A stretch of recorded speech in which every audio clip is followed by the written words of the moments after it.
Okay, let's see if this will fix my camera. Wait. Hang on. Looks like I got a video message. Hi there. I'm Sid Part 2, aka Ian. And I'm Bobby, aka R64 Bear. And we made a film, Ian and Bobby's Epic Quest for a movie. The film came out a little over a year ago now. And there haven't been very many reviews of it, unfortunately. So, we challenge you to review it. Alright, I will do it. Feel free to say whatever you'd like about it. That's just fine. We know that it's not a shining piece of golden perfectness. It's not. It's kind of like my life. Well, no, I mean, it's not a complete wreck that someone has stomped over and shat upon. This is true. So it's improvement on my life. Yes, indeed. So, do you accept our challenge?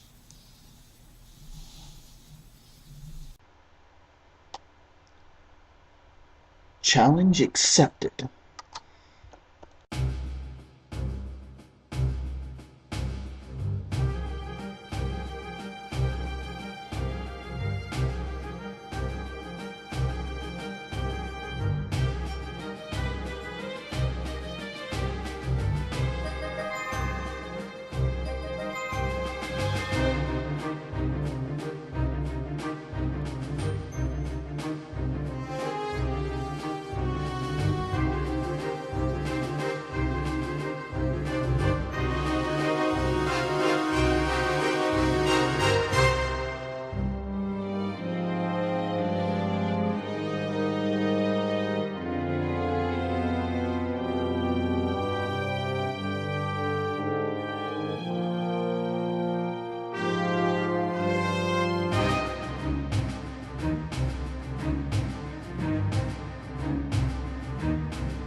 Okay guys, I'm here to review Ian and Bobby's Epic Quest to Rent a Movie. Sorry, this is once again before I get my camera back, so you're not going to be able to see me throughout this review. I'm not sure how I'm going to do it. It might just be one picture there, but you probably realize how I'm doing it by now, so it might be just the one picture of clips from the movie. Okay, so Ian and Bobby's Epic Quest to Rent a Movie. I just watched this recently again. I do enjoy it. It is a very good amateur movie. I don't like using that word amateur, but it is quite good. A very funny movie as well. I just want to run through a few things here. Let's start off with Ian and Bobby. I must say, the one thing that does bother me a little bit, but like very little, Ian doesn't have a lot to do in this except tell jokes and make fun of Bobby and other people in the cast. So essentially, that's his job throughout the whole movie. And granted, he probably gets some of the best lines, but yeah, you can't do much about that.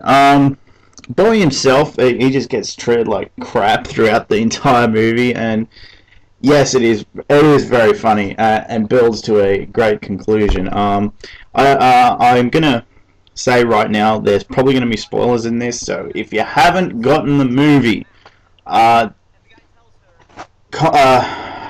pretty sure there is still a way to get it. Just go to Sid Part 2's channel and click a link. I'm not sure if I'm going to have a chance to get that link myself, so go over to Sid's channel, subscribe to him, and check out his channel. Anyway, moving right along. This is going to be all over the place, so strap yourself in. I want to move on to Scott himself as Wonder Boy. He does a great job. I love the gag about one big ab. That's great. That was very funny. Because that's exactly what I've got. I haven't got fat. It's just one gigantic ab and two huge pecs. Yeah, they're great. He's great in this. He does a good job. I love the bit at the end with the bridge. His girlfriend being there with red hair. Classic joke, and yeah. But mainly it's Ian and Bobby's movie. Basically we follow them around for the entire picture, along with Nathan, Bobby and Scott's little brother, who is back from the previous film, and gets quite a bit more to do here. This little kid who's got this really cool voice, for a man at least twice his age. And it's just funny hearing these lines coming out of this little kid's mouth, with that voice. So classic. Yeah, I just he's going to be one of my favorite characters. Of the fact that you get this rap song. I'm not sure who it is because I'm not in the rap community. You get this rap song every time he comes in, and it's hysterical, man. Every time he shows up, I'm laughing.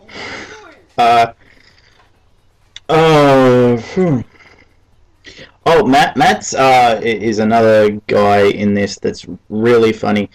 He's right at the beginning. He somehow takes this. I guess it's supposed to be ecstasy pill at the beginning of the movie, and he brushes his teeth. The brush falls in the toilet. He looks at it, shrugs his shoulder, and goes back to brushing his teeth. And I'm just like, oh. Ooh, I know it was probably edited together differently, but man, that's thing. And he's like on cloud 9 for the entire picture. He gets hit by a car, and he just apologizes. He's like the nicest person possible until you get to the very end of the movie after the credits roll, and he just goes off.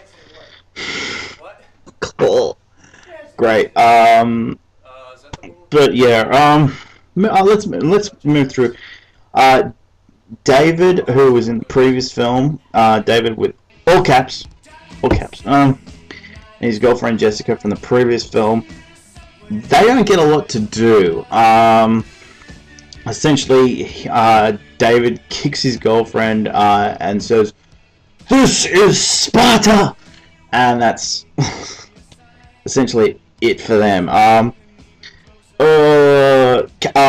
Caleb, I think it is, and Heather, who have hooked up since the previous film, and yeah,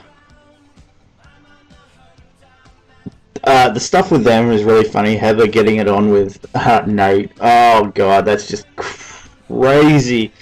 And Caleb's there with the Fan of the Opera mask playing the piano is just funny. God, I'm doing a lot of praising here, but it is great. Barlow, who has the man crush on Wonder Boy, and yeah, I like gay jokes, but yeah, this is funny. It almost crosses the line, but it doesn't, so it's close. But yeah, the guy that lives under the counter. I don't remember if we get a name, but he's played by a YouTuber called The Jew. Don't know too much about him. Essentially it's just this one gag, and you one or two gags, and that's it. Essentially, the gag is he lives under the counter. And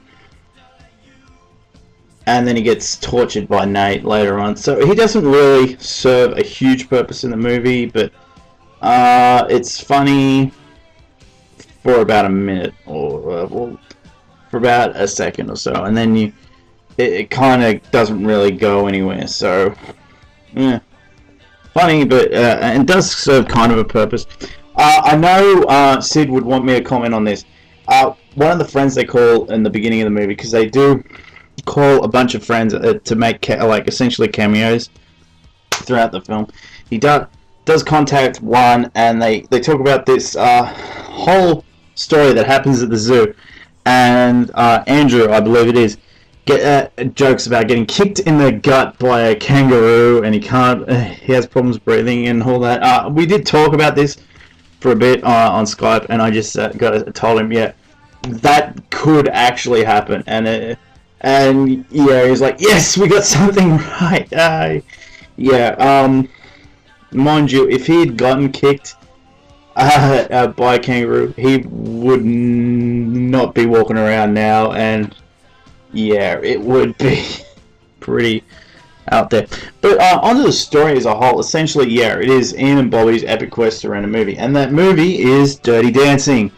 And it does take about half an hour to really get to the point of the movie.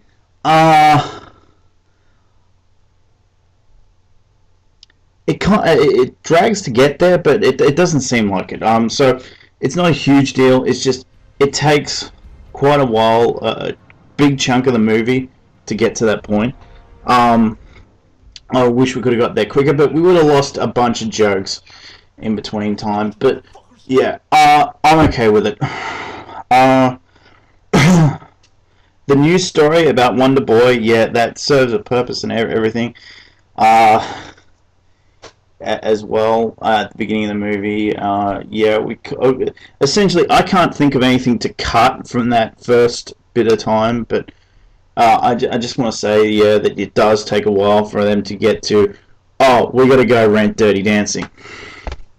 Yeah, essentially they go through that. So Sid does go out and drive himself, so he wants to con a couple of his one of his friends to drive him there. He calls a bunch of people. That's where David and Jess come in. That's where Caleb and Heather come in. That's where Barlow comes in. Someone else is there who I'm not sure. I can't remember who that was. They weren't in the list of the cast at the end, so sorry. Yeah, that's a bit of a problem. Yeah, but it's not until I get to Matt, and he's apparently been suffering from depression for like 4 years, and yeah, they don't want to really call him, but he says, oh no, he's fine, he's on medication now, or drugs or something. Yeah, so Matt eventually does take them. The one thing that I would cut down is the sing along that they do throughout the car park. It does go a bit long. Like, we could have cut that in about half, and you would have still gotten the joke. Yeah, okay, so eventually they do get to the video store, but guess what? It's being robbed! So, Matt goes in, guess what? The store's being robbed. So, that's really weird. But eventually they do get the movie, but guess what? I don't believe they actually ever get to watch it, because Nate's pissed off because Bobby accidentally took his phone.